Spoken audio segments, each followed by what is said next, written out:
दुनिया की ताकतें जब अपने दिफाई निजाम की मजबूती का दावा करती हैं तो इसके पीछे बरसों की तहकीक, जदीद टेक्नोलॉजी और मुस्तहकम मंसूबाबंदी होती है। लेकिन बाज़ औक़ात बड़े बड़े दावे हकीकत की कसौटी पर आकर टूट जाते हैं। कुछ ऐसा ही मामला भारत के नाम निहाद मेड इन इंडिया दिफाई मंसूबे के साथ पेश आ रहा है। भारत का तैयार करदा जंगी तैयारा तेजस, जिसे नई दिल्ली अपनी दिफाई खुद मुख्तारी की अलामत करार देता रहा, अब मुसलसल हादसात और तकनीकी मसाइल की वजह से शदीद तनकीद की जद में है। तैयारों की तबाही ने न सिर्फ भारत की दिफाई सलाहियत पर सवाल उठा दिए बल्कि जंगी जुनून में मुब्तला मोदी हुकूमत की इस ख्वाब को भी धचका पहुंचा जिसके तहत भारत खुद को दुनिया का विश्व गुरु साबित करना चाहता है। बीबीसी की रिपोर्ट के अकॉर्डिंग जंगी तैयारों के बढ़ते हुए हादसात भारत के इस ख्वाब को चकनाचूर कर रहे हैं जिसमें वो खुद को बड़ी फौजी ताकत के तौर पर पेश करना चाहता है। 7 फरवरी 2026 को तेजस तैयारे के तीसरे हादसे के बाद भारतीय फजाइया ने खामोशी से अपने 30 तेजस तैयारों की पूरी फ्लीट को ग्राउंड कर दिया। माहिरीन का कहना है कि किसी भी जंगी तैयारे की पूरी फ्लीट को ग्राउंड करना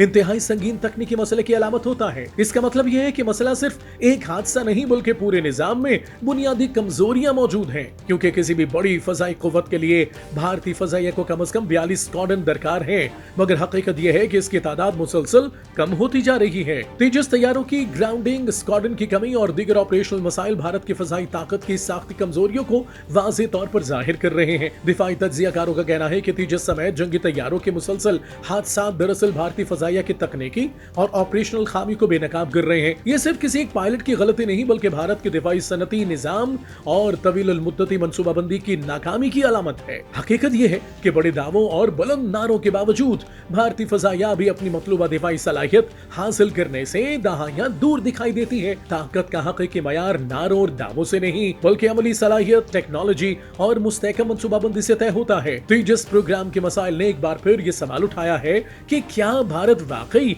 दिफाई खुद कफालत की मंजिल के करीब है या फिर ये ख्वाब अभी बहुत दूर है।